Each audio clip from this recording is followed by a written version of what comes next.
Bueno. Buenas tardes. A ver, empiezo con una cuestión de servicio, orden. Bueno, que el jueves que viene no hay clase. Aparece en el cronograma. ¿Sabéis que hay un cronograma? Mira, pon en Google. Sí, dale. Horarios, Facultad de Derecho. ¿Cómo? ¿El jueves no hay clase de nada? ¿Qué quieres que no haya nunca más clases? No entendí.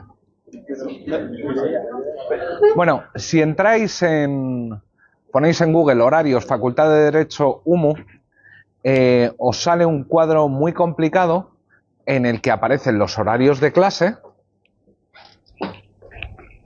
A ver, que para qué tengo un ordenador yo aquí. Un segundo.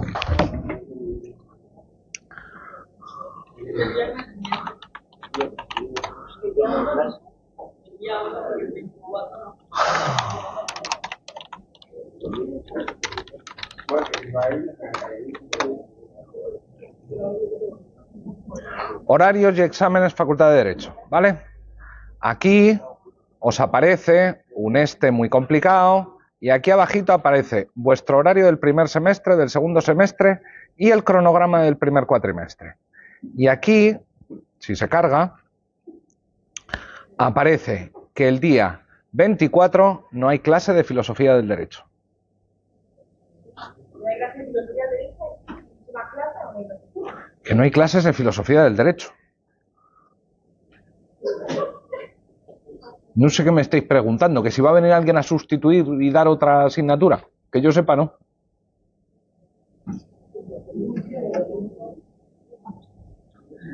¿Qué pasa? No entender. Que no hemos confundido con el día 1 de todos los santos que tampoco habrá clases. No. Los festivos no suelo dar clases. ¿Vale? El jueves que viene no hay clase. Nos veríamos el viernes. ¿Vale? El viernes 25 sí hay clase. Bien, sigo viendo caras de sorpresa o de indignación. Sé que no podéis pasar un día sin mí, pero ¿qué le vamos a hacer? Vale, segunda cosita que os quería comentar. No fue algo que pasó en este grupo, sino en el de la mañana. Y bueno, no es que pase nada particularmente grave, pero durante una de las prácticas yo le dije a una estudiante que se evitasen los discursos jurídicos cuando estábamos argumentando en las prácticas. Y la alumna no sé si se molestó o casi.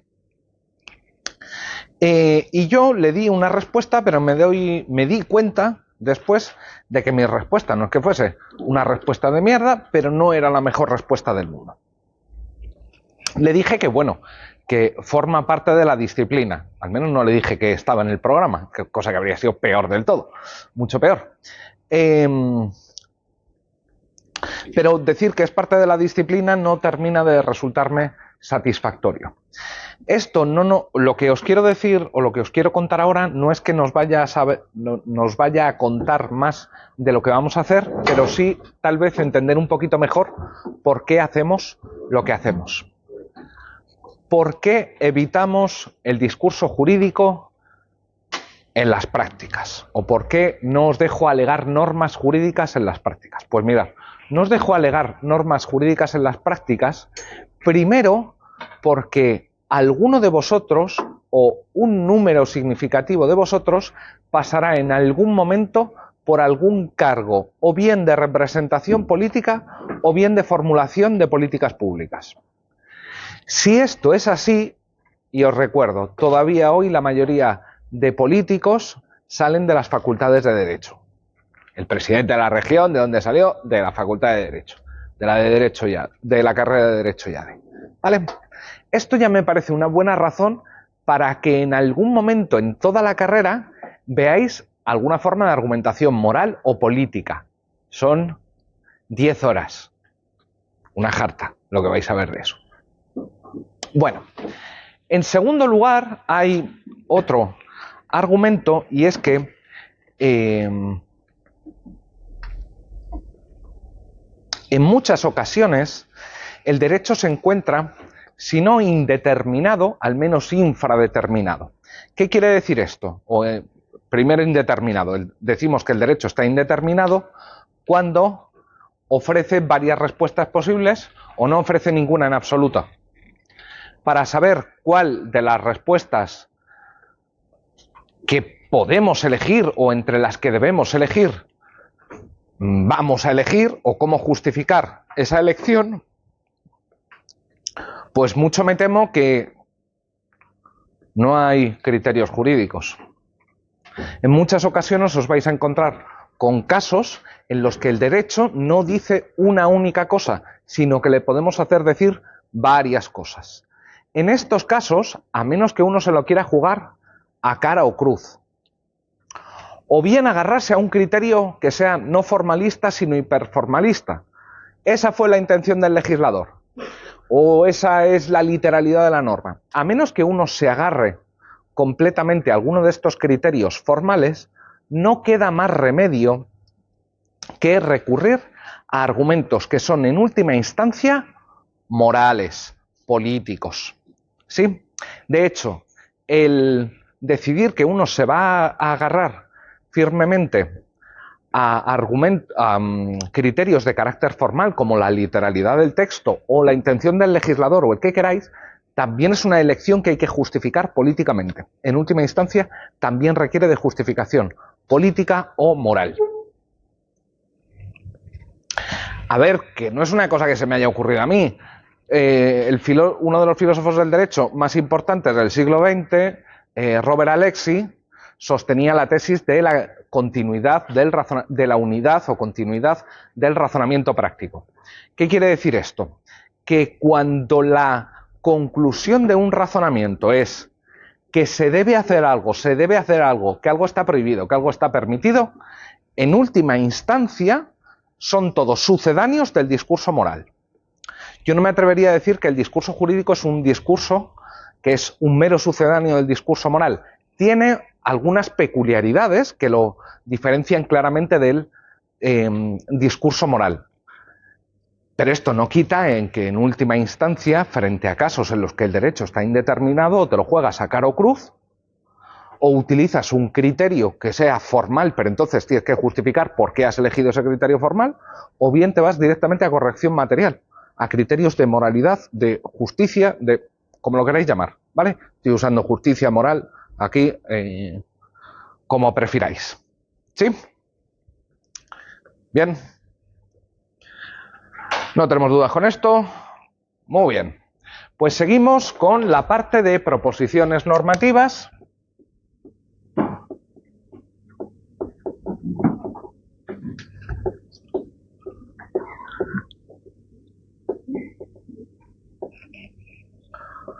Puras y aplicativas.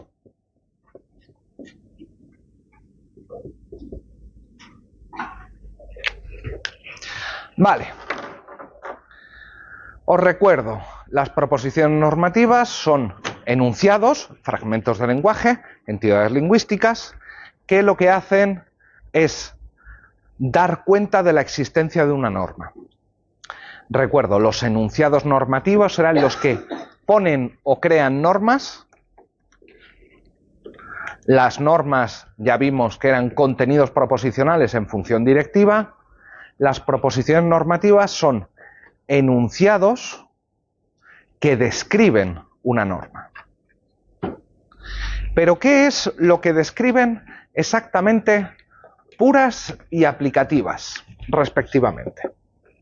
Pues mirar, las proposiciones normativas puras lo que hacen es decirte que hay una norma.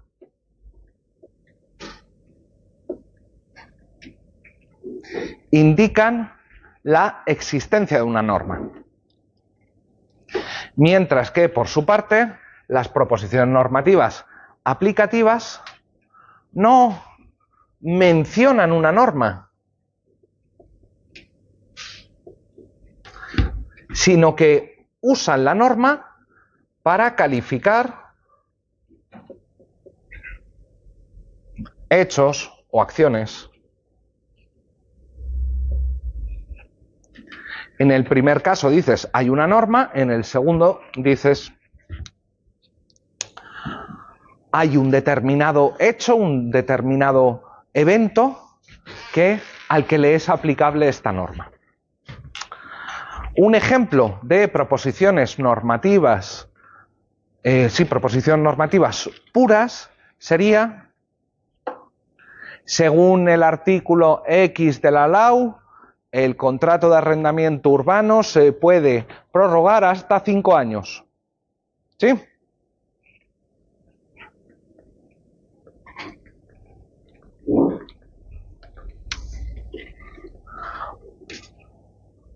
Un ejemplo de proposición normativa aplicativa sería Estéfano, que ha hecho un contrato durante 1 año de arrendamiento, tiene derecho a prorrogarlo 4 años más. ¿Sí?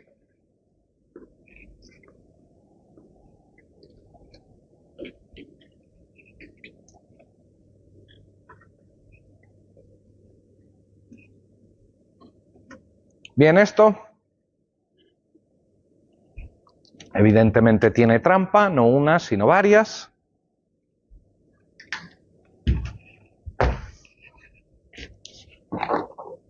A ver, ¿qué demonios significa hay? ¡Ay, qué dolor, qué dolor! No creo que sea un ay de qué dolor, qué dolor, qué dolor. ¿Qué significa hay? Ese ay es muy impreciso, la hostia de impreciso. De hecho, deberíais haberme criticado ese ay. Bueno, hay, ¿a qué hace referencia? Pareciera que a existencia. Así que, primera hipótesis, cuando decimos que una proposición o sostenemos una proposición normativa pura, emitimos una proposición normativa pura, estaríamos haciendo referencia a la existencia de la norma. Pero claro, nosotros ya sabemos que la existencia es una propiedad un poco complicada en las normas. Sabemos que las normas pueden crearse mediante diferentes tipos de actos, diferentes actos de creación. ¿Vale?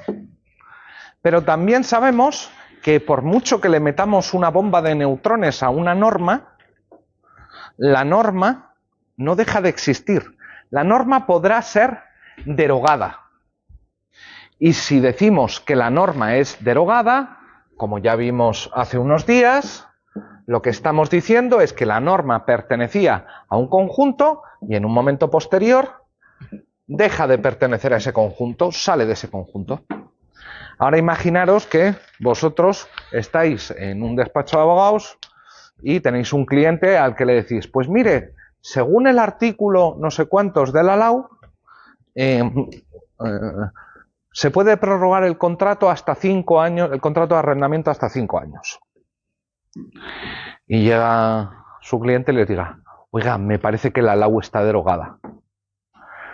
Digamos que quedaríais no muy bien. Y es que cuando se emiten proposiciones normativas puras, no se suele aludir a la existencia, se suele aludir a la pertenencia. A que una determinada norma forma parte del conjunto derecho español. ¿Sí? ¿Bien? Ahora, ¿cuáles son las condiciones que ha de tener una norma para pertenecer al ordenamiento jurídico español?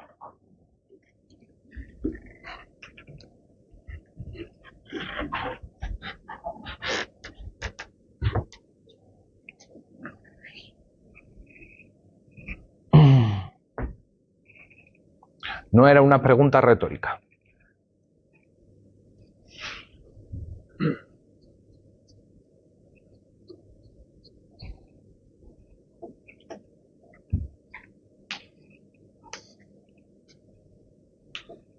Que la emite el Poder Legislativo, que es una ley. ¿Y si no es una ley?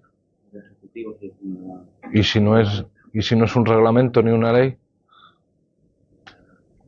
Pues, hombre, hay más cosas. Creo que, mira, hay una que me parece que se llama Constitución.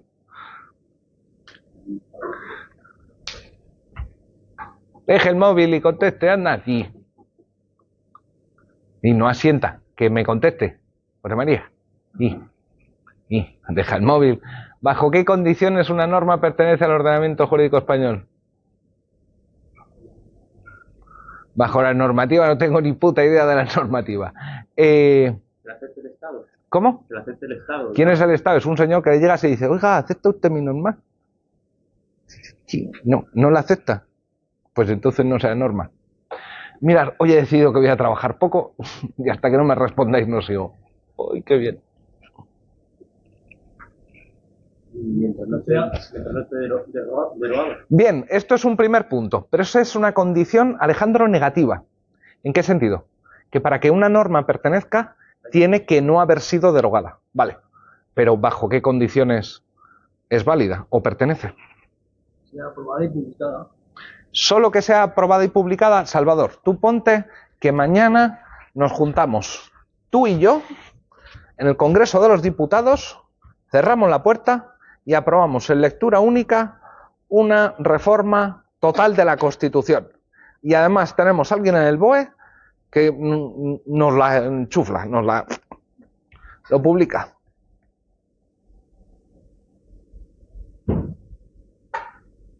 Que consideremos que está vigente dentro de este... ¿Qué quiere decir vigente? Te has metido, para intentar de salir de un problema, te has metido en otro mucho más complicado. ¿Vigente? Que no es derogado. No ha salido de ese tema. Pero entonces es lo mismo que lo que me estaba diciendo Alejandro.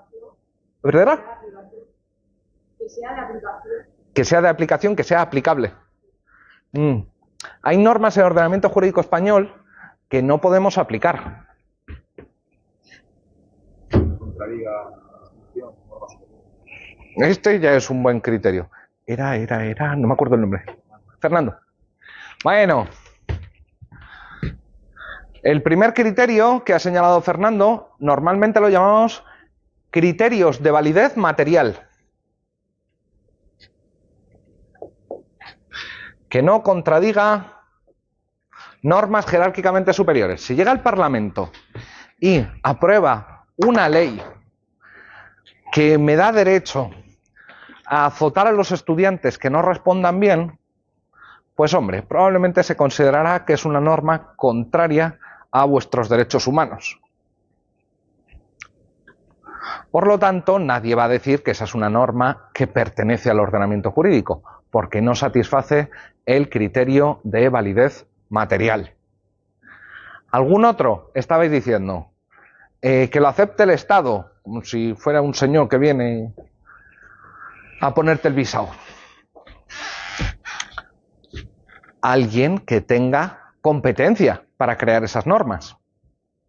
¿Solo competencia para crear normas? A ver, yo puedo tener competencia, por ejemplo, yo soy alcalde de Murcia y mañana decido declararle la guerra a Osetia del Sur. Me van a decir, como una puta cabra estás. ¿Por qué? Porque eres competente, pero no para hacer eso. Así que eres competente dentro de un conjunto de materias, ¿sí? Yo también soy competente para dictar normas aquí dentro, pero soy competente. He establecido el método de evaluación de la asignatura, así que imaginaros si soy competente para dictar normas. Pero, por ejemplo, pongamos, yo qué sé, que el alcalde de Murcia, sí, venga, el alcalde de Murcia lo que hace es crear un reglamento municipal, ¿sí?, que convoca al pleno y cuando antes de votar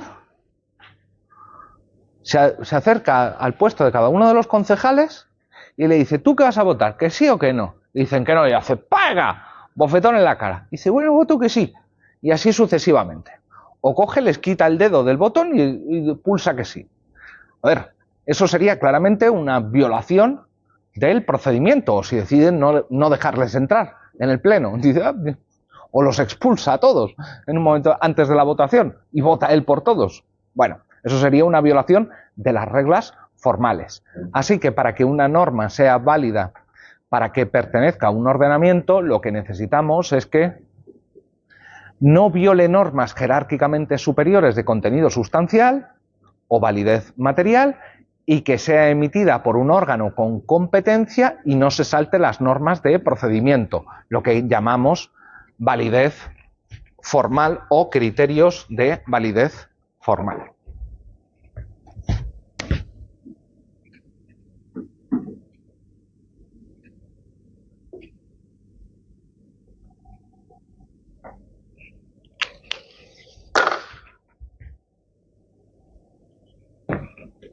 ¿Sí?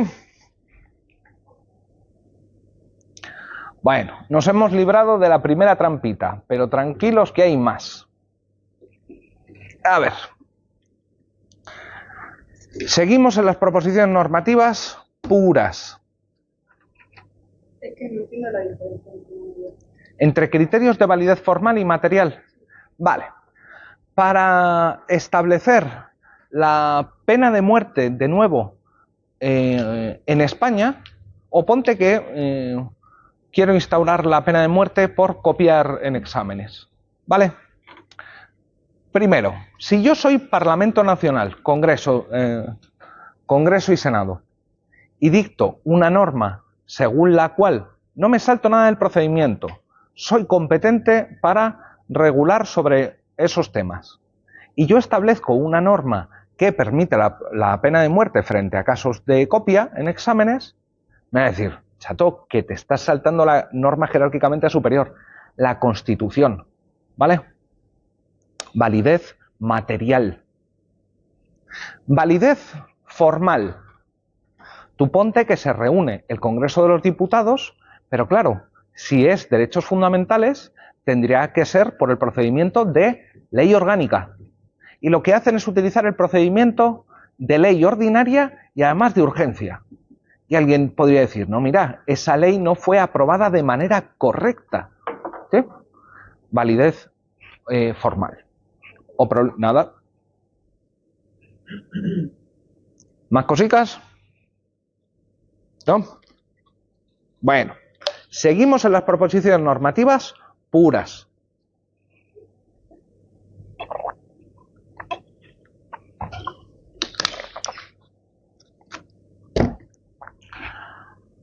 Podría llegar José María y sostener que, según el artículo 7.3 de la LAU, se puede prorrogar el contrato de arrendamiento urbano hasta 5 años. Proposición que lo único que dice es que hay una norma que pertenece, ¿vale? Si en cambio José María lo que dice es Álvaro, que ha firmado un contrato de 1 año, tiene derecho a prorrogar el contrato de alquiler 4 años más, sería aplicativa porque ahí no estoy mencionando la norma, sino que la estoy usando directamente. Bueno, proposición normativa pura. A ver, para decir que una norma pertenece al ordenamiento, lo que estoy haciendo, o estoy al menos presuponiendo, la aplicación de otras normas jurídicas. ¿Por qué? Porque cuando digo que el artículo 7.3 de la LAU dice o pertenece, lo que estoy haciendo es pronunciarme implícitamente sobre la validez material y sobre la validez formal. Estoy presuponiendo, cuando hago una proposición normativa pura, que se han satisfecho los criterios de validez formal y los criterios de validez material. Así que, en el fondo, aunque no estoy usando la norma a la que me refiero, estoy usando otras, las constitucionales, claro. Toda vez que digo que una norma pertenece, estoy presuponiendo y utilizando las normas sobre el procedimiento y las normas jerárquicamente superiores. ¿Sabéis que no es obligatorio venir a clase? Tampoco dejar el móvil, pero no sé. ¿Qué validez material hay para, por ejemplo, crear una constitución? Ninguna. Bueno, algunas sí.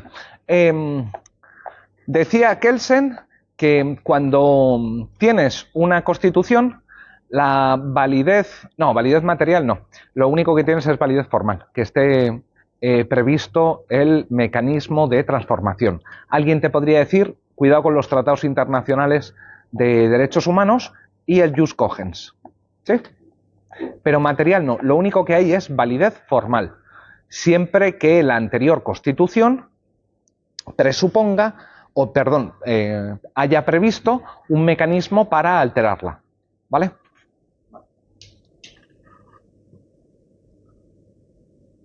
Proposición normativa ahora aplicativa. Si yo digo, según el artículo 7.3 de la LAU, Salvador tiene derecho a prorrogar 4 años el contrato, sí estoy usando la norma. Pero claro, se espera que cuando llevéis a cabo una proposición normativa aplicativa, estéis usando normas válidas. Así que las proposiciones normativas aplicativas presuponen a su vez proposiciones normativas puras. Así que ambas se implican mutuamente.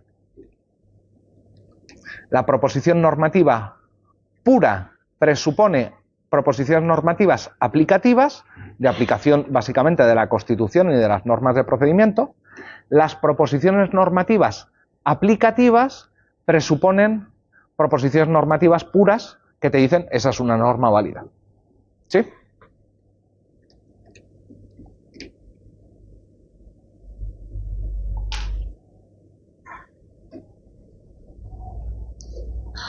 Vamos a hacer la prueba. Aquí todo el mundo sabe perfectamente cuál es la estructura de las normas. Yo os lo conté en primero y vosotros lo recordáis perfectamente. ¿Eso es un sí o baile de San Vito? Baile de San Vito, ok. Fara, ¿tú te acuerdas de cuál es la estructura de las normas?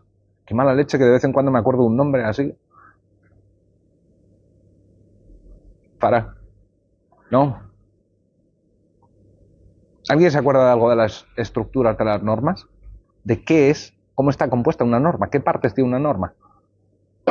La pequeña y la grande. Dale.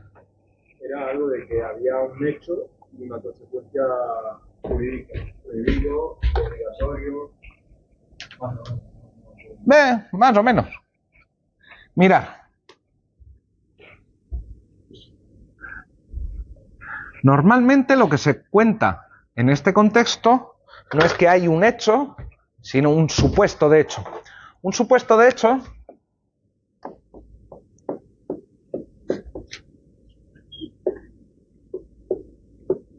que no es que sea un hecho en sí mismo. O sea, a ver, prohibido matar, no es que tengas ahí el hecho matar. Lo que tienes es la descripción del hecho matar. Un contenido proposicional, ¿vale? Matar. La descripción de matar. ¿Y cómo has dicho que era el otro? Consecuencia jurídica.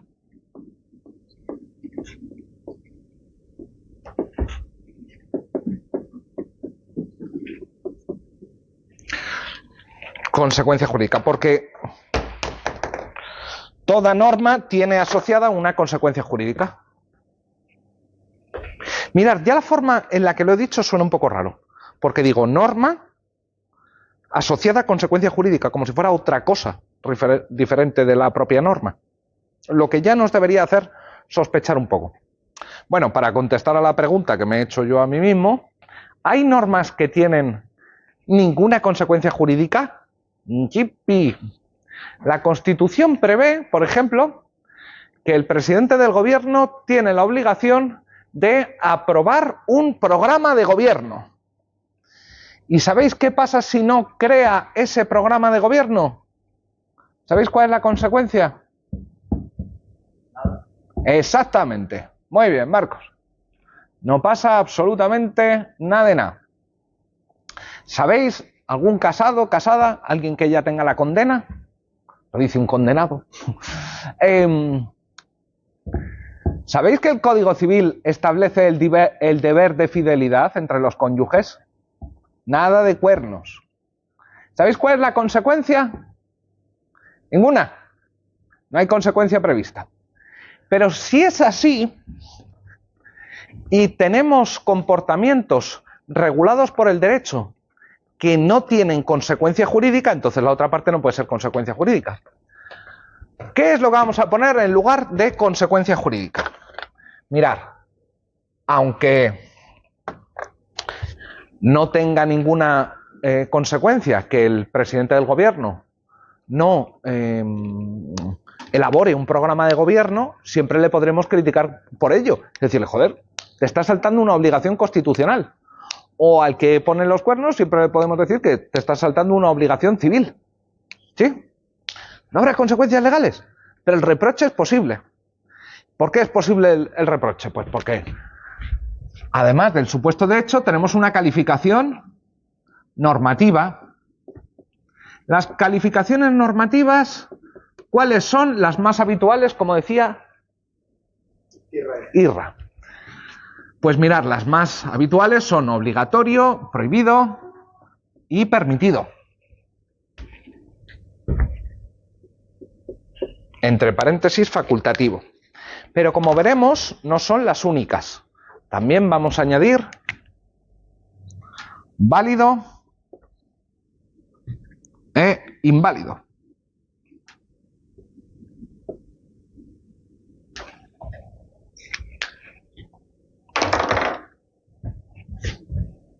Bueno, pero vayamos por pasos. Supuesto de hecho. En el supuesto de hecho sabemos que no hay un hecho, hay la descripción de un hecho. ¿De un hecho? A ver, la descripción de un hecho suena un poco raro. Llueve. Hombre, podría ser, pero es más o menos raro. Lo que normalmente está en el supuesto de hecho o antecedente son acciones.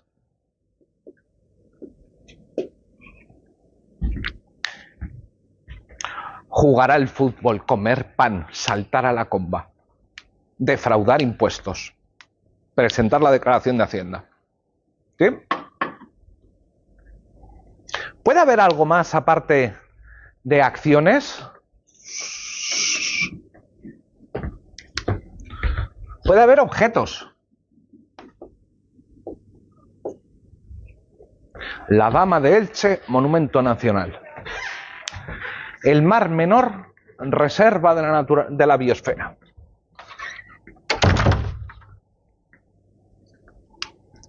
Madrid, capital de España. Por haber, puede haber hasta personas.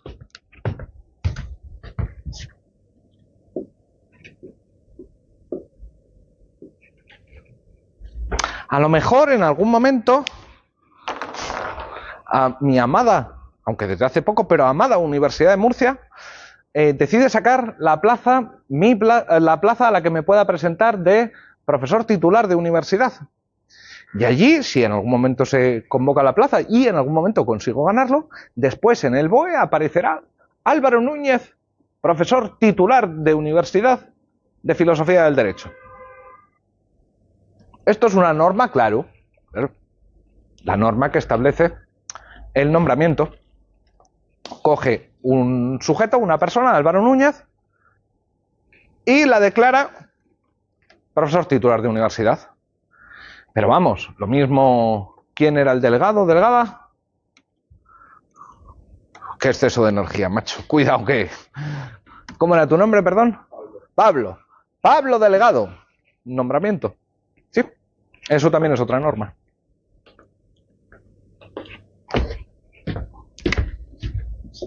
Eventos.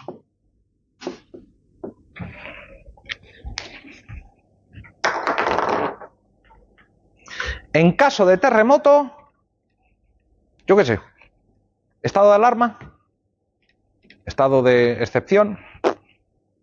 Catástrofe, zona catastrófica. ¿Sí? Un terremoto es al final un evento, algo que sucede en un momento determinado. Y claro, este evento, pese a ser un evento natural de la naturaleza, puede estar calificado jurídicamente. Y decir lo mismo que hemos dicho, Álvaro Núñez, profesor titular de universidad, o Pablo, delegado de clase, podemos decir terremoto, zona catastrófica o catástrofe natural. ¿Sí? Y después asociar otras muchas consecuencias a la calificación de catástrofe natural. Mirar, a veces, no, siempre es difícil distinguir entre eventos y estados de cosas. Un evento es algo que sucede en un momento determinado. Un estado de cosas es una conformación de la materia en algún momento. Por ejemplo, un terremoto es un evento. Una inundación es un estado de cosas. Existe la inundación, está inundado, pero no podemos decir está terremoteando. Es raro. ¿Sí? Bueno, inundación, alarma, catástrofe, fiesta nacional, no sé, lo que queráis. ¿Sí? Cuidado que dentro del supuesto de hecho caben muchísimas cosas.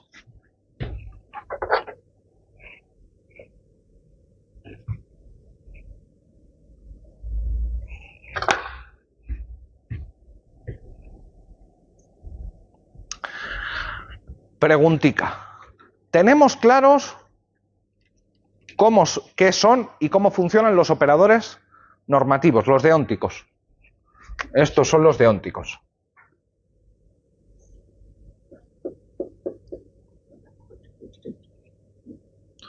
¿Lo tenemos claro esto? Quizá no diferencia entre válido y permitido. Entre válido y permitido.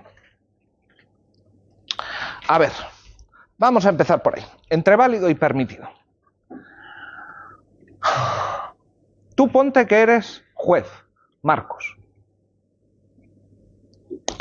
Y te llega una circular del Consejo General del Poder Judicial diciéndote que como te pases de listo en las sentencias y te rías de las partes a la hora de escribir, como te refieras de manera humillante o simplemente cachondeándote de las partes del proceso, te van a sancionar.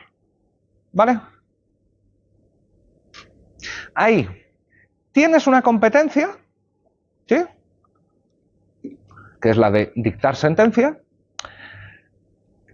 en la que tú, en la sentencia, pues hombre, no es que puedas hacer lo que quieras, tienes que decidir conforme a derecho.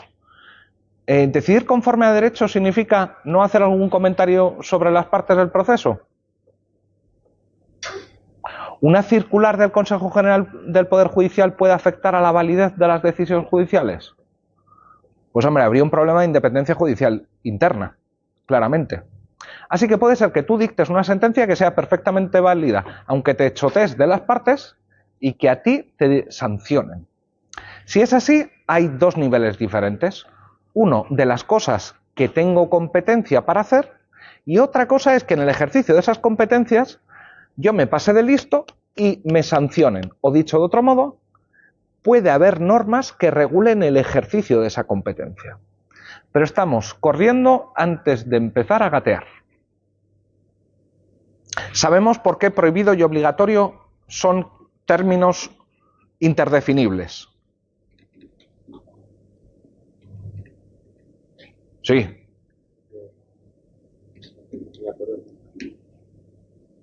No está prohibido. ¿No está? No me acuerdo primero porque se pueden definir negativamente.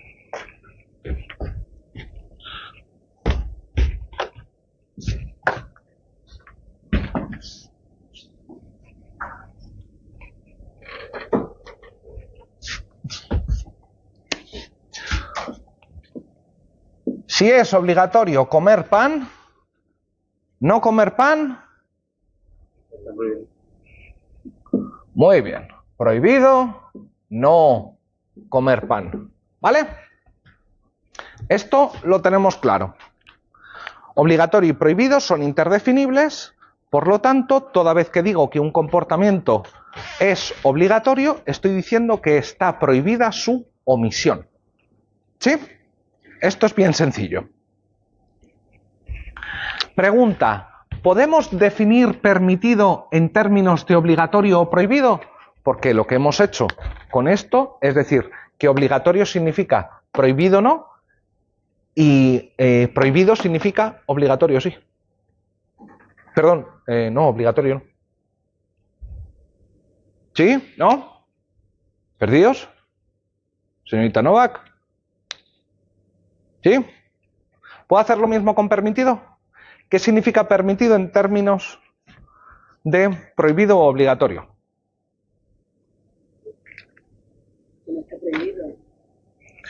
Permitido igual a no prohibido. ¿Sí? ¿Sí? ¿Seguros? ¿Tú también? ¿Cómo? Y también no obligatorio.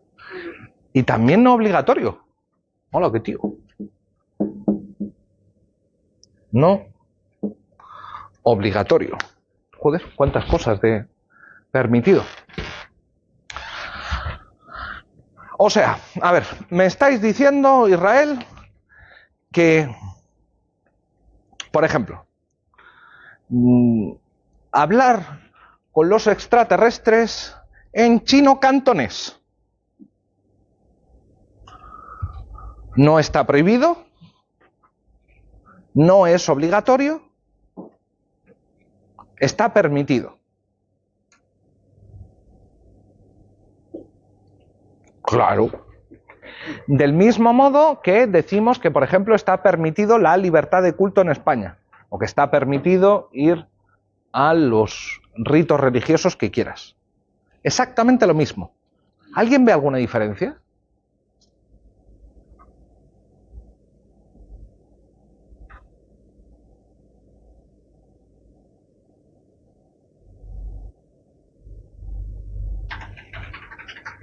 Que con permitido es como que te da la posibilidad. No es contrario a prohibido del todo, pero tampoco obligatorio. Claro. No es contrario a no prohibido. No es lo mismo que no prohibido. A ver, José María, ayuda, anda. Que cuando mueves los ojitos es que estás pensando. Utiliza el disco duro. Venga. Pero más alto, hombre. Por ejemplo, está permitido ¿Sí? coger el boli de la mesa, Sí. pero no está obligado a cogerlo, pero tampoco está obligado a no hacerlo. Es una posibilidad. No estás no obligado a no hacerlo. Ni a hacerlo. Ni a hacerlo. O sea, no A ver, es un intermedio. yo os diría, no sé qué os parece a vosotros, que una cosa es que el ordenamiento te diga expresamente que está permitido hacer algo, como por ejemplo libertad religiosa o libertad sexual, o yo qué sé, libertad de circulación dentro de la Unión Europea. Una cosa es que sea esto y otra cosa es que el ordenamiento jurídico no te diga nada, como en el caso de hablar chino cantonés con los extraterrestres. ¿Pensáis que hay una equivalencia total entre estas dos cosas? Entre no regulado y que esté expresamente regulado permitido. En realidad, es difícil sostener que es lo mismo una ausencia de normativa que ¿qué es una ausencia de normativa? En última instancia, es una laguna. No hay norma. Diremos que sobre hablar chino-cantonés con los extraterrestres, lo que hay es que no hay norma. ¿Sí? A ver, ¿eso podemos llamarlo un permiso? Podemos llamarlo. Incluso vamos a llamarlo. Vamos a distinguir entre dos tipos de permisos. El fuerte y el débil. ¿Qué es un permiso fuerte? Un permiso fuerte es un permiso expreso. Hay una norma que califica un determinado comportamiento como permitido. ¿Y qué es un permiso débil? No hay una norma que califique como permitido. O no hay una norma que califique ni como permitido, ni como prohibido, ni como obligatorio. En uno tenemos algo, en el fuerte tenemos una norma, claro, la que te dice permitido, yo qué sé, libertad sexual. Y en el otro no tenemos nada. ¿Sí?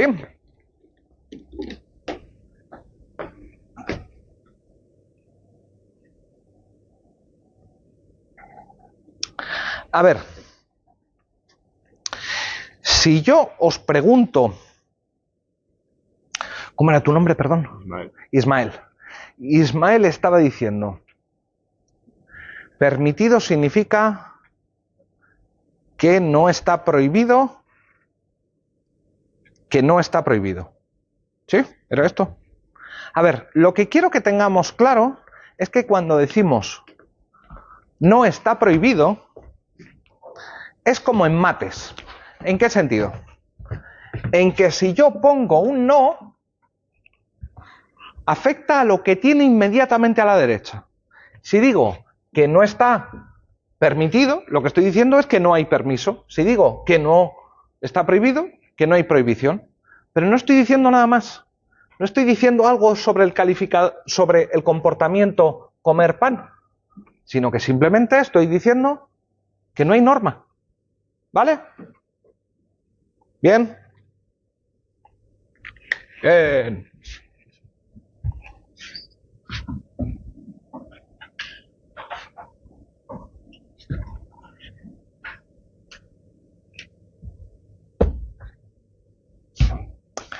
Mirar, a permitido o al permiso lo llamamos, o lo llaman algunos autores, solución o calificador deóntico minimal.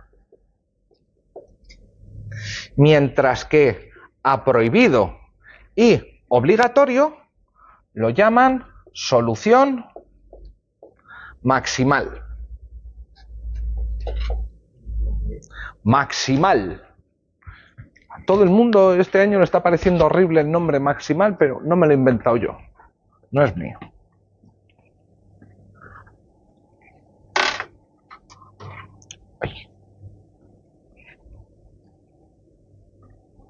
¿Qué quiere decir que sea minimal o maximal?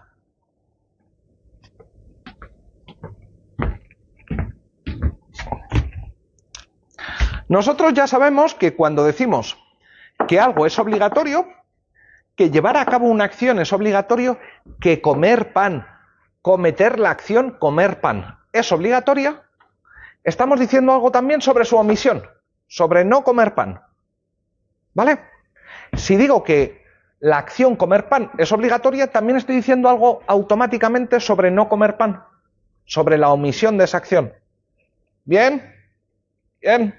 ¿Todos bien? ¿Usted bien? ¿Ustedes también allí al fondo también? Sí, muy bien. Sin embargo, permitido es un calificador minimal. ¿Qué quiere decir esto? Que cuando yo califico algo como permitido, en nuestro caso, comer pan, ¿qué estoy diciendo sobre no comer pan? Pongo un no en vez de un menos. No comer pan. ¿Qué estoy diciendo? ¿Nada? Oye. Si decimos que algo está permitido, es facultativo. Puedes hacerlo o no hacerlo. Estefano, ¿qué significa facultativo? Pues depende de tu voluntad, hacerlo o no. Depende de mi voluntad, hombre, también depende de mi voluntad saltarte encima y morderte el cuello. Pero en un sentido normativo, mirad, yo he puesto aquí facultativo entre paréntesis porque facultativo tiene trampa. ¿Por qué tiene trampa? Es un operador deóntico y casi. ¿Por qué? Porque no es un operador deóntico en sí mismo, sino que es la suma de un permitido sí y un permitido no. ¿Por qué? Porque el operador normativo o el operador deóntico permitido es minimal y por tanto, cuando decimos que algo está permitido, que está permitido comer pan, ¿qué estamos diciendo sobre no comer pan? Niet, nada, zero, nada de nada.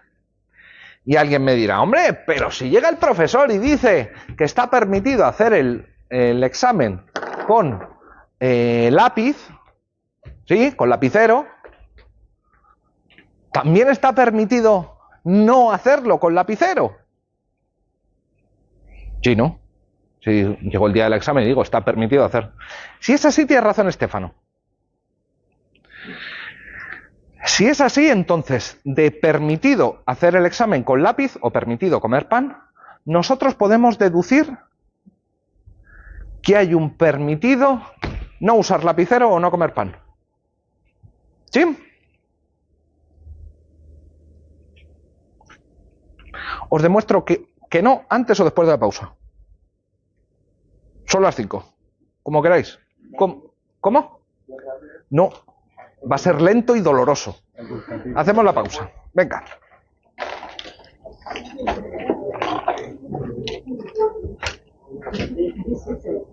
A ver. Vamos arrancando.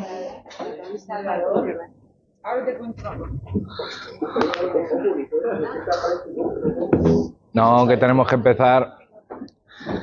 A ver. Para entender por qué cuando digo que está permitido hacer el examen con boli azul, esto no implica que también esté permitido no hacerlo con boli azul. Para entender por qué la permisión o el permiso de llevar a cabo una acción no implica el permiso de no llevarla a cabo. ¿Sí? ¿Se ha entendido? No, bien.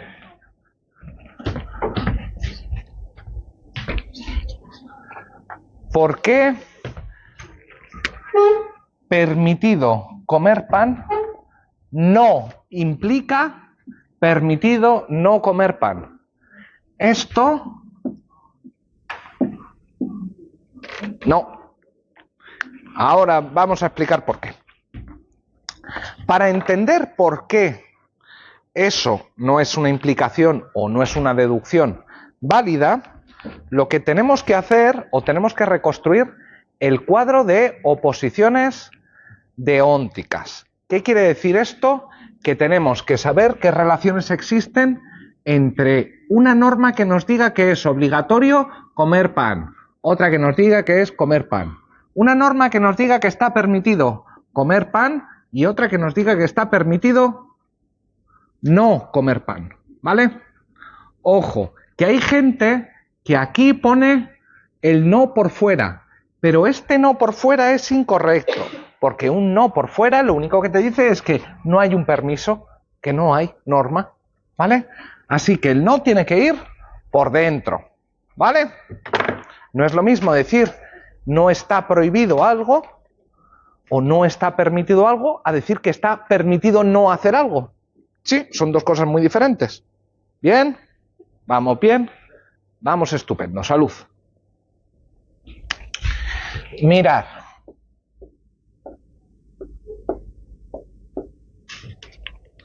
Tampoco es tan grave.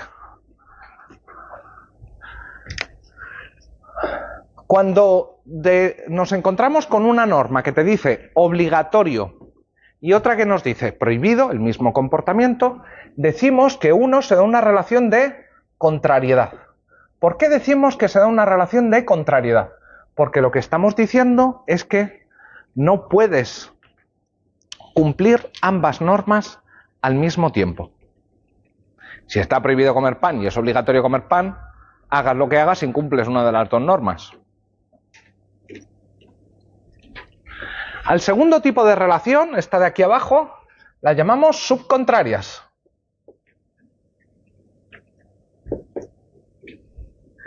Estas no generan ninguna antinomia, no generan incompatibilidad, porque únicamente están diciendo permitido comer pan y permitido no comer pan. ¿Vale? 3. 3 son las relaciones de los lados, que llamamos subalternas.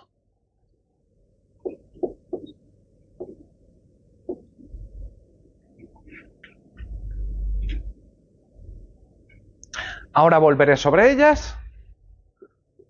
4, que son las de las esquinas, las diagonales, son contradictorias. Aquí también se produce una antinomia. ¿Por qué se produce una antinomia? Porque si es obligatorio comer pan, no comer pan, parece que si digo obligatorio comer pan, estoy diciendo también que está prohibido no comer pan. Por lo tanto, no puedo cumplir con las dos normas. ¿Bien? ¿Nos hemos perdido en este paso? ¿No? Este es el paso sencillo. Israel. ¿Contrarias que has dicho que era? Subcontrarias son estas. Permitido sí, permitido no. Ahí no se produce ninguna relación de incompatibilidad. Simplemente tenemos dos normas que, por decirlo así, se suman en facultativo, si quieres. ¿Sí? Bien, vamos bien hasta ahí.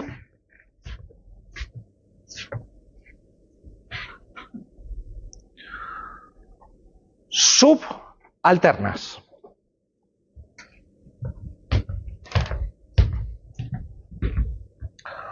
Obligatorio comer pan, permitido comer pan. Si yo digo, Juanjo, sal volando hacia el sol.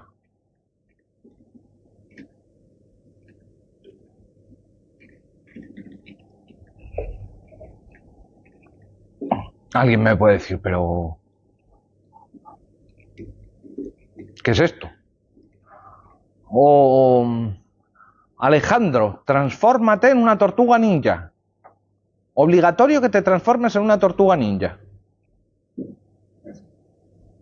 Me dices, a ver, para que yo pueda decir o pueda calificar a algo como obligatorio, ese algo tiene que ser posible.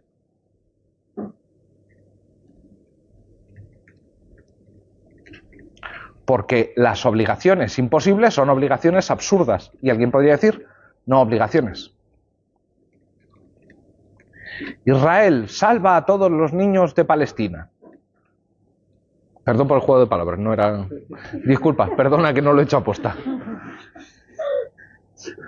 En fin, uno tiene resbalones así de vez en cuando.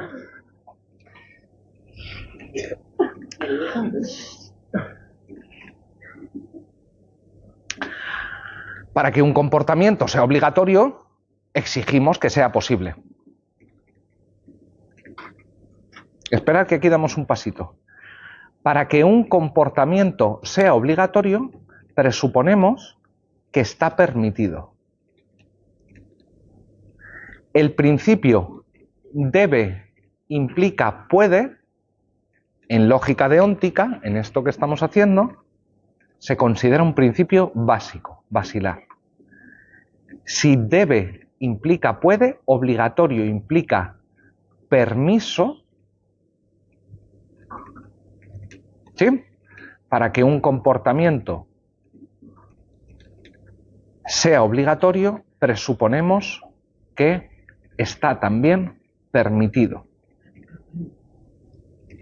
No al revés. Obligatorio implica permitido, pero permitido no implica obligatorio.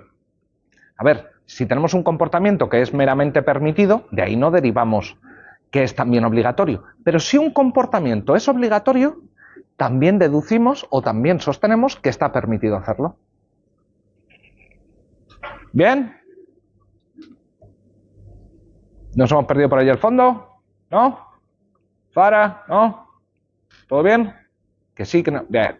No, no, sí. Vale. Funciona en obligatorio implica permitido, pero también del lado derecho. Prohibido implica permitido no, permitida la omisión. Eso es en el aula de al lado, que tiene el volumen a todo cegollo. No, me refiero. Ah. Que pensaba que estábamos en la modalidad, pero ahora estamos en la subalternidad. Subalternidad, vale. Contrarias. Subcontrarias. Subalternas. Subalterna del lado izquierdo. Obligatorio implica permitido. ¿Vale? Para que un comportamiento pueda ser obligatorio tiene que estar permitido. ¿Sí? ¿Bien? Al revés no. De permitido no puedo deducir obligatorio. Pero de obligatorio sí puedo deducir permitido. ¿Bien? Del lado derecho pasa exactamente lo mismo. De prohibido puedo deducir permitida la omisión. ¿Bien? Pero no al revés. De permitida la omisión no puedo deducir prohibido. ¿Bien, Pablo? ¿No, Pablo? ¿No? Hemos dicho. Es un axioma aceptado generalmente, sí, que para que un comportamiento pueda ser prohibido o pueda ser obligatorio, lo ponemos con sea obligatorio, tiene que ser posible. Si yo te digo, Pablo, transfórmate, obligatorio que Pablo se transforme en un champiñón. ¿Pero qué dice usted? Se le ha ido la olla. No puede haber obligaciones imposibles o de imposibilidad de cumplimiento. De ahí, la mayoría ha deducido que deber implica poder. Obligatorio implica permitido. Tiene una trampita. ¿Por qué? ¿Dónde está la trampita? Porque se está pasando de para que algo sea obligatorio, tiene que ser posible, lo que sería posible en sentido fáctico, que sea humanamente posible, a de obligatorio, o para que un comportamiento pueda ser obligatorio, tiene que estar permitido. Permitido y posible no significan exactamente lo mismo. En el primer caso, posible es posibilidad que se llama alética, posibilidad fáctica, posibilidad humana, si queréis. Mientras que en el otro es una posición deóntica, permitido. Pero este es un axioma aceptado porque si no da un millón de problemas. ¿Vale? Obligatorio, entonces, implica permitido. ¿Bien, Pablo? Vale. Pasa lo mismo del otro lado. Prohibido, entonces, también implica permitido la omisión. ¿Sí? ¿Bien? ¿Vamos bien? ¿Sí? Necesito una respuesta. Sí. Vale. Porque permitía la omisión no significa No, significa permitida la omisión. Significa que hay una norma que te permite no llevar a cabo un comportamiento, no que no haya norma. ¿Bien? A la de una, a la de dos. ¿Vamos? Bien. Las contradictorias no nos interesan tanto en este momento. Estaba diciendo Estéfano, y no me acuerdo cómo era su nombre. Ismael. Ismael y Estéfano estaban sosteniendo. Si el profe dice que está permitido hacer el examen con boli azul, entonces también está permitido hacerlo, hacerlo no con boli azul. ¿Sí? Si está permitido comer pan, también está permitido no comer pan. Yo como legislador he dicho solo, o como profesor he dicho solo, permitido hacer el examen con boli azul. Estéfano y Ismael están deduciendo a partir de ahí que está permitido no hacerlo con boli azul. ¿Sí? Ahora, lo que quiero poner en duda es la deducción de Estéfano e Ismael. ¿Cómo lo vamos a hacer? Mirad, si es una deducción lógica, lo que están haciendo,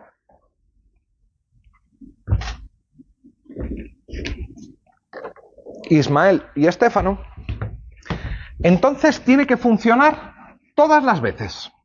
¿Vale?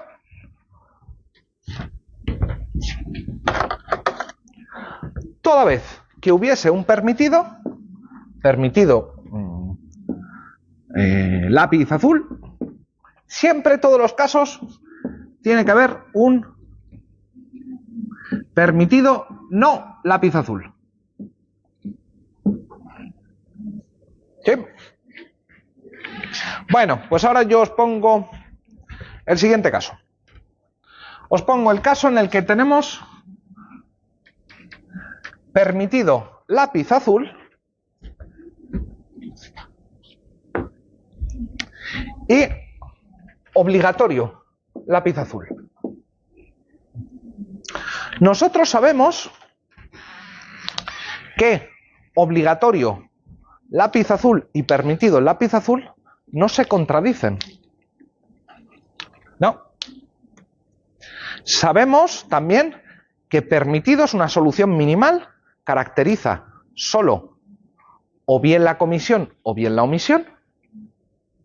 Y sabemos que en cambio obligatorio sí es una solución maximal que califica tanto la comisión como la omisión. De hecho, si sabemos que es obligatorio usar lápiz azul, no usar lápiz azul,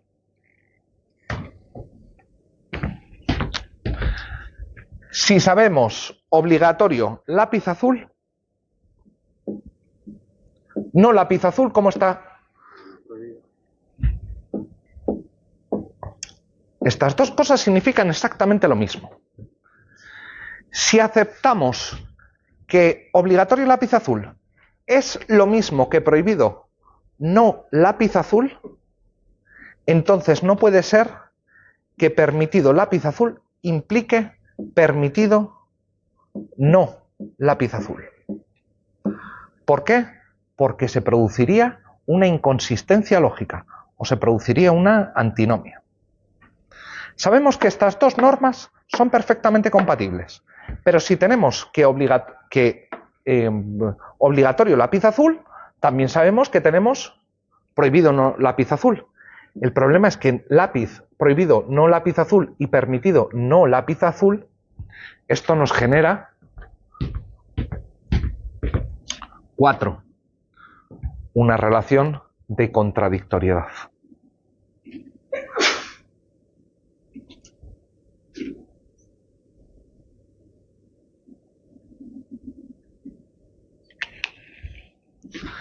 Sí, Israel, que te he visto con cara de... como no me lo creo o no me convence.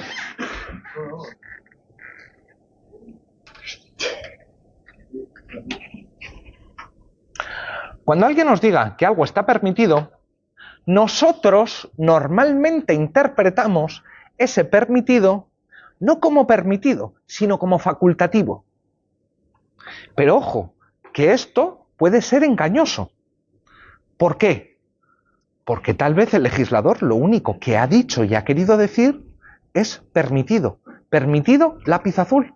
No permitido lápiz azul y permitido no lápiz azul, sino simplemente permitido lápiz azul. Por ejemplo, yo puedo tener en un estado religioso, pero que no tenga una religión oficial, puedo tener la norma permitido practicar algún culto religioso. Pero si es un estado religioso, a lo mejor también tengo la norma que te dice obligatorio practicar algún culto religioso. Ahí el permiso de practicar algún culto religioso no implica permitido no cultivar algún culto religioso. ¿Sí? Permitido sí no implica permitido no. Cuando tenemos únicamente permitido lápiz azul y no tenemos esto de permitido no lápiz azul, perdón, de permitido lápiz azul, ¿qué es lo que podemos derivar de no lápiz azul?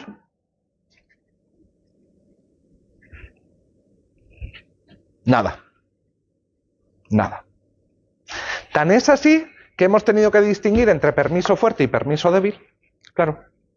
Esto es un caso de permiso fuerte, cuando llega el legislador y te dice que está permitido usar lápiz azul. Y yo digo, si no hay prohibición, entonces deduzco que permitido no lápiz azul. Pero este permitido no lápiz azul es un permiso débil, es ausencia de norma de prohibición. ¿Sí? ¿Ha habido algún esguince cerebral? ¿Alguien que requiera de neurólogo? ¿Se ha entendido bien? ¿Sí? En el otro grupo ha habido varios lesionados. He tenido que llevar vendas. Bien, no hace falta ulterior explicación, todos lo habéis entendido. Si yo el día del examen, en el examen os pongo si está permitido venir con zapatos a clase, no venir con zapatos a clase, todos me vais a decir no está regulado. Lo pregunto en primero, en cuarto, en máster, en doctorado, pero lo pregunto siempre, ¿vale? Típico caso de si un comportamiento está permitido, su omisión. ¿Bien? Marcos. Preguntaba algo. Bien a la de una. Bien a la... Es posible. ¿Es posible? ¿El qué? Si está permitido, es posible. Si está permitido es que es posible, pero ojo que no significa lo mismo. Uno es que sea calificado normativamente como permitido y otra cosa es que sea físicamente posible. Nuestra jugada se basa en la aceptación del principio obligatorio implica permitido, que es discutible, pero yo sinceramente no estoy en posición de discutirlo, o sea, no soy capaz de...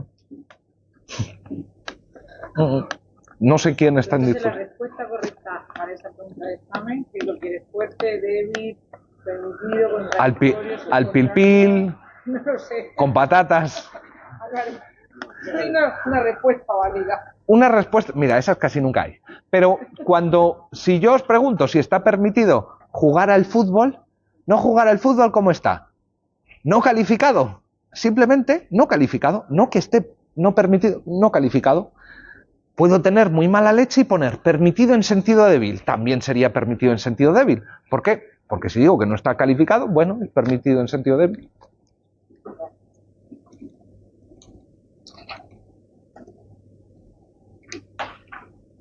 Dale. ¿Y por qué el que sea obligatorio, cantar o que sea prohibido, hace que el que sea permitido no pueda ser permitido? No es por el hecho de que obligatorio y prohibido generen una relación de contrariedad. No es por eso. Es por la relación de subalternidad, por la que va de arriba abajo. Por la aceptación de obligatorio implica permitido, que se nos produce el problema abajo, en los permitidos. Entonces, un permitido no puede ser, o sea, no implica no permitido no hacer algo porque nos falta información. Te falta, más que información, norma. Norma. Nos falta una norma que nos indique. Permitido no. ¿Por qué no pones si arriba es permitido, obligación a la izquierda prohibido, a la derecha es permitido y abajo obligación?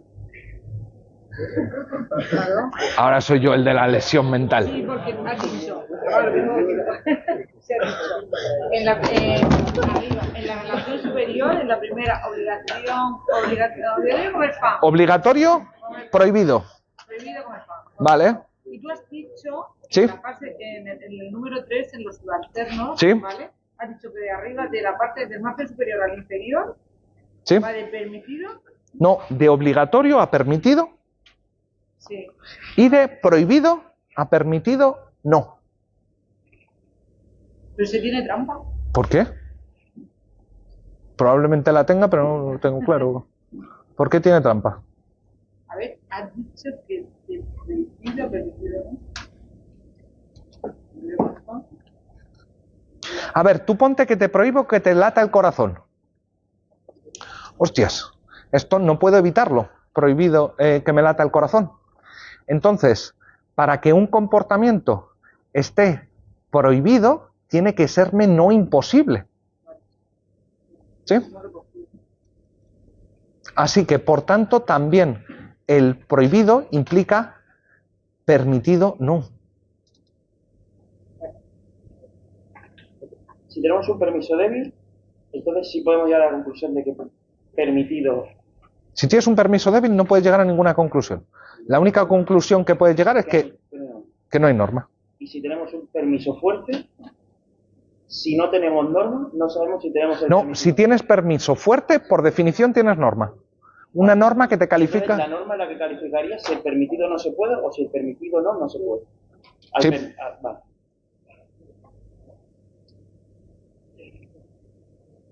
Más cositas.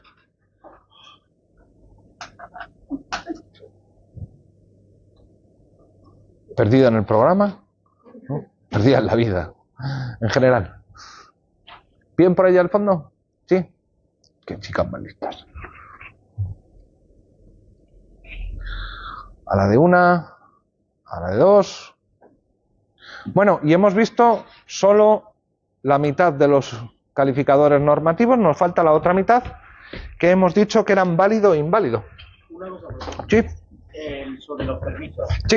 El permiso fuerte también es que se podría utilizar, se podría llegar con los permitidos a un permiso fuerte.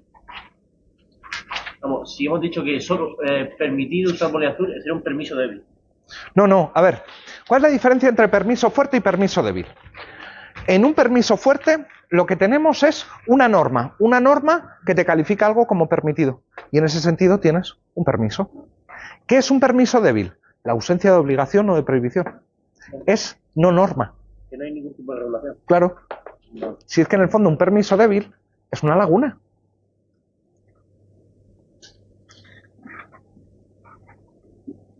Y en una laguna no se puede llegar lógicamente al permitido, es igual a permitido, ¿no?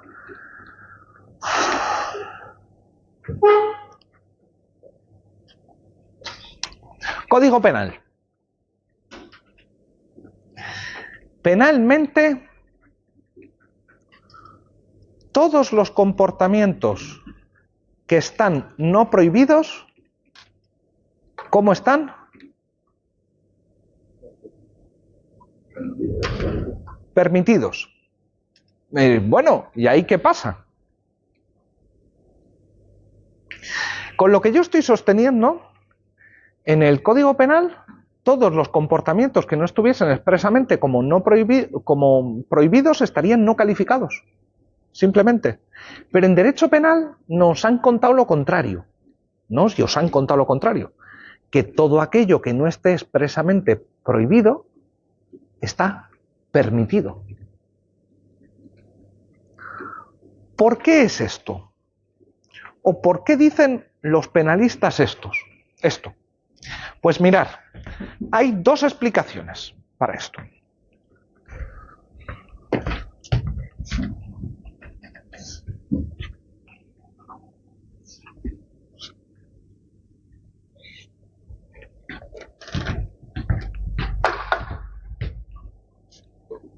La primera de ellas es que el enunciado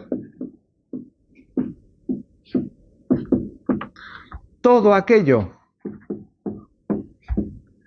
que no está prohibido está permitido, lo interpretemos de la siguiente manera. Este enunciado lo podemos entender de dos maneras diferentes dependiendo de cómo entendamos permitido. Ese permitido final, ¿vale?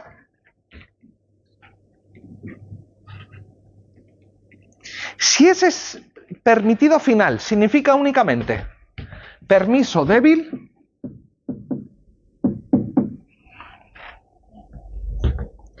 ¿qué es lo que quiere decir? Sustituyamos la palabra permitido por el significado de permiso débil. Leo la oración. Todo aquello que no está prohibido está no prohibido. Dices, muy bien, felicidades, la oración es perfectamente correcta, pero tautológica. Está diciendo lo mismo dos veces. Todo aquello que no está prohibido está no prohibido. ¡Bravo! Hay otra interpretación que sostiene que ese permitido no es un permiso débil, sino que es un permiso fuerte.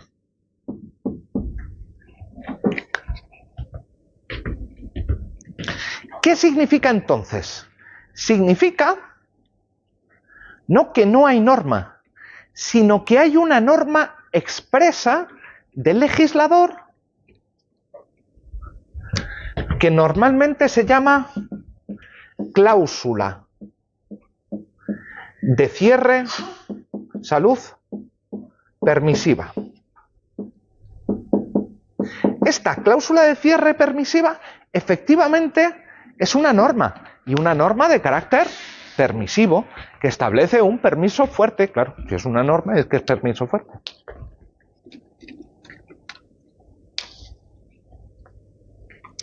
Se dice, todo aquello que no está expresamente prohibido está permitido, ¿sí? Con esta cláusula de cierre, ¿qué conseguiríamos?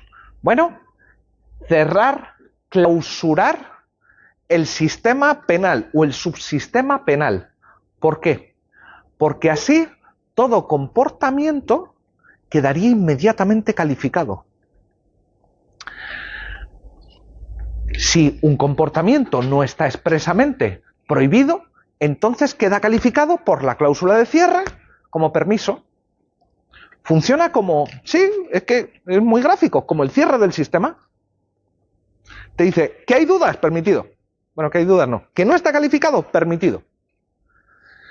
Y de repente tenemos el sistema penal que calificaría cualquier caso.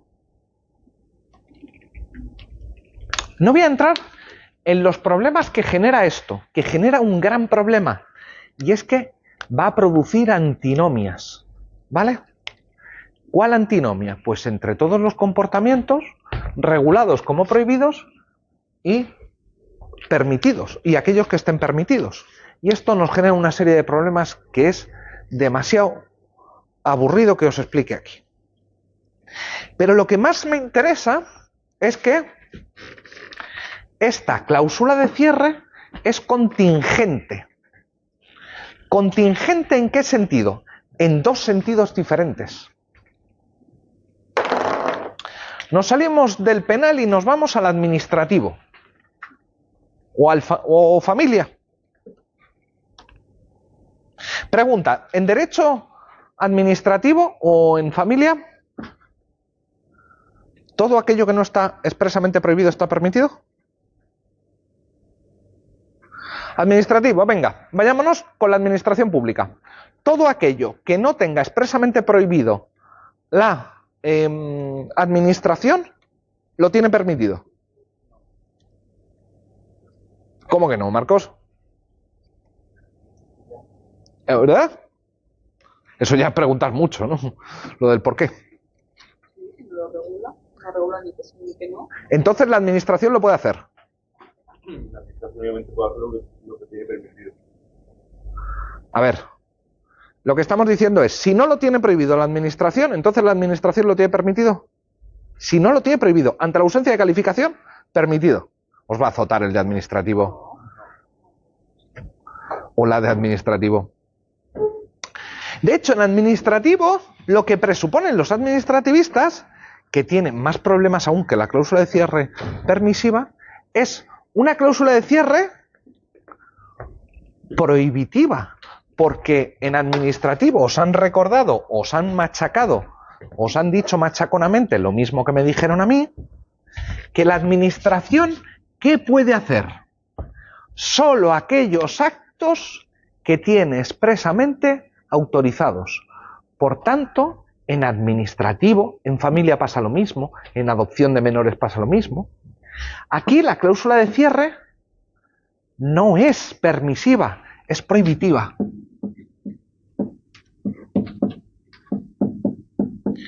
Aquí lo que dice la cláusula de cierre es todo aquello que no esté expresamente permitido está prohibido. ¿Sí? ¿Estás perdido, Pablo? En la inmensidad del TikTok. Oh, perdón. ¿Lo tienes claro esto? Yo es que me preocupo por vuestra integridad para llegar al examen. No, si eso no se habla del examen. ¡No, hombre!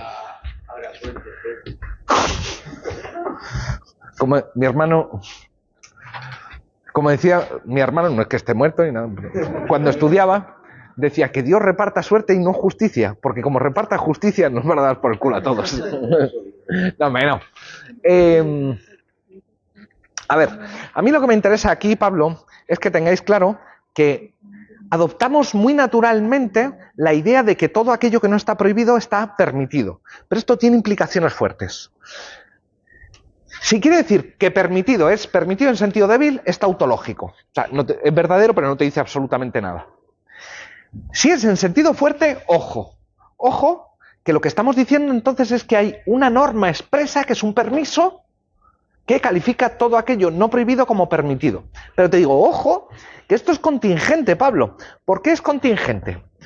Porque puede ser que haya una norma de clausura que permite, pero también, como en derecho administrativo, una norma de clausura que prohíbe. Sí, como en administrativo. Sí. O sea, la permisiva en penal, la prohibitiva en administrativo. Y es contingente en un segundo sentido. Porque también lo que puede haber es que no haya ni cláusula de cierre prohibitiva, ni permisiva, ni de ningún tipo. Vamos, que no haya cláusula de cierre. ¿Sí? Que simplemente los comportamientos no calificados están no calificados. De hecho, esta creo que es la tesis correcta. ¿Eso es una pregunta? ¿No? Dime, Salvador. Mira, yo entender que esto se trata de discrecional por no decir arbitrario. Perdón, discrecional por no decir arbitrario. ¿El qué sería arbitrario? Porque cuando no, en el derecho administrativo, cuando digamos que está abierto, ¿Sí? los actos administrativos que podemos decir son discrecionales y espero que no sean arbitrarios. Ya.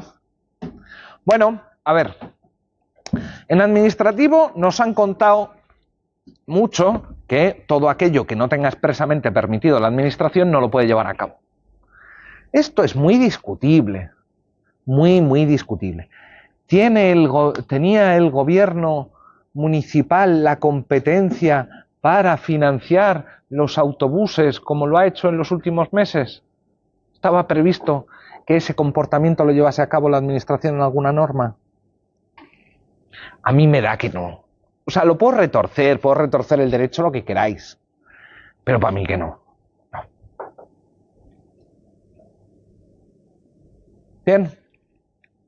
Bueno, nos faltan válido e inválido, que son las otras dos calificaciones normativas.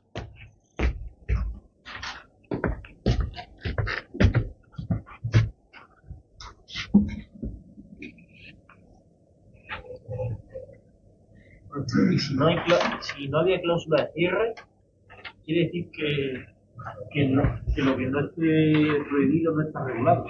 Lo que no está prohibido, si no es obligatorio o no está permitido, no está calificado. Que no esté calificado no significa que sea libre. Significa que no está calificado, nada más. ¿Sí? Simplemente eso. A ver. He dicho que las otras dos calificaciones normativas son válido e inválido.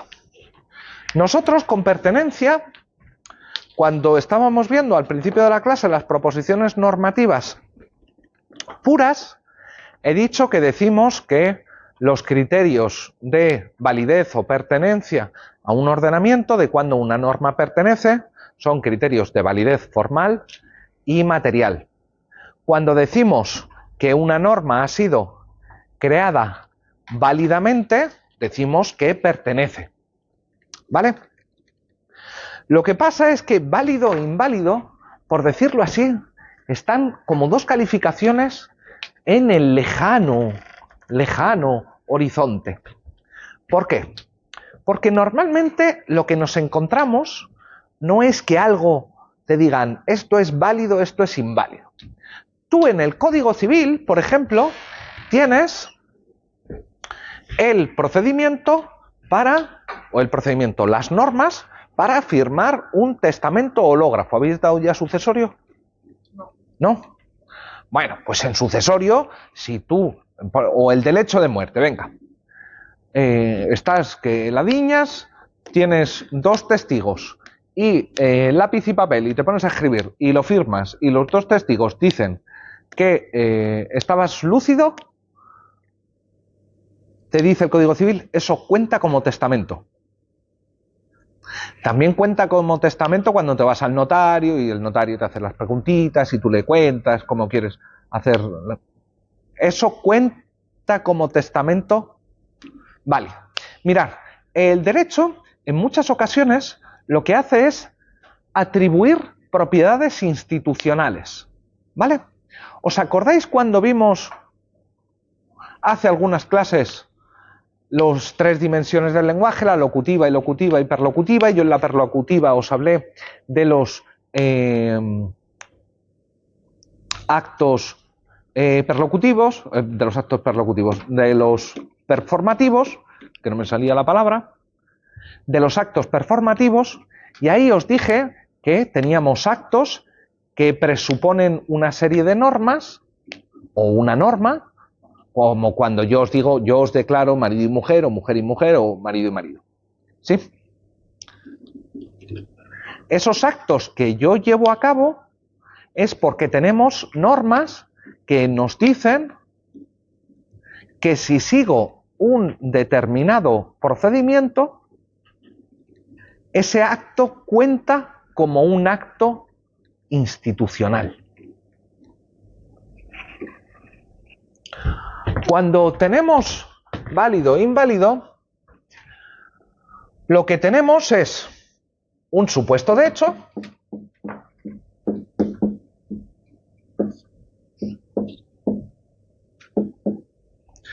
que es una acción, un tipo de acción, al que le atribuimos una propiedad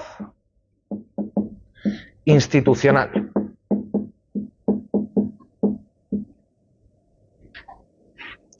Lo que pasa es que para que, como por ejemplo, supuesto de hecho, qué sé yo,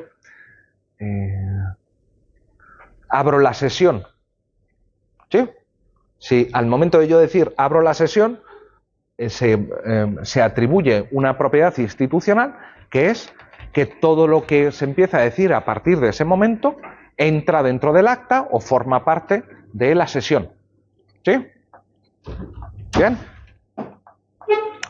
Lo que pasa es que para que este supuesto de hecho genere esta propiedad institucional, el hecho de escribir un trozo de papel cuente como testamento, está sometido a una serie de reglas normalmente procedimentales. ¿Sí?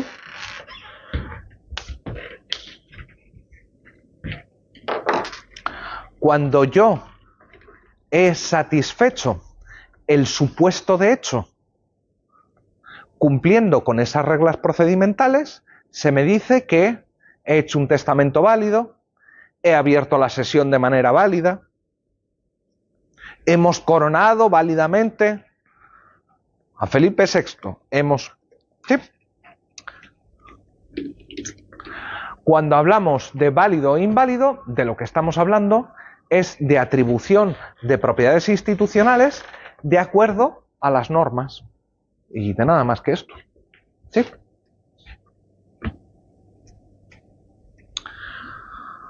Lo que pasa es que, como todo,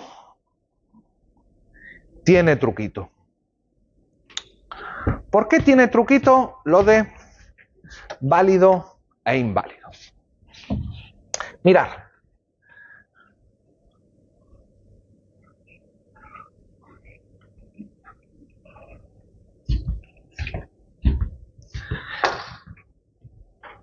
Al conjunto de normas que atribuyen propiedades institucionales las llamamos normas constitutivas.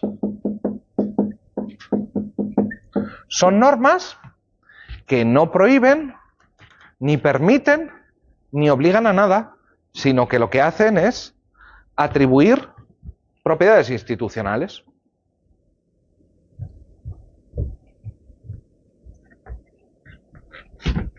Por ejemplo, si cumples con los requisitos previstos en la Constitución española y el Parlamento lleva a cabo una serie de actos, entonces cuenta como ley. ¿Sí? El supuesto de hecho, llevar a cabo una serie de actos de acuerdo a lo previsto por la Constitución, tiene como consecuencia que algo cuente como ley. ¿Sí? El hecho de hacer un testamento hológrafo hace que cuente como testamento.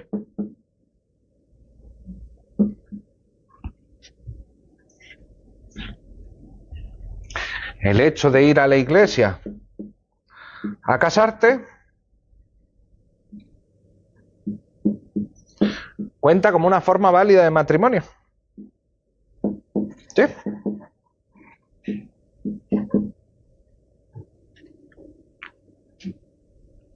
Bien. ¿Por qué tiene un poco de trampa? Mirad, tiene un poco de trampa en las flechitas. ¿En qué sentido en las flechitas tiene trampa? A ver, si yo os digo que para hervir agua, ¿qué hay que hacer? Para hervir agua es necesario calentarla a 100 grados o más, dependiendo ahí de la salinidad y otras cosas. Calentar el agua a 100 grados es condición necesaria para que hierva. Para hacer una ley es condición necesaria seguir las normas previstas para la aprobación de leyes. Para crear un testamento es necesario seguir las normas del testamento hológrafo.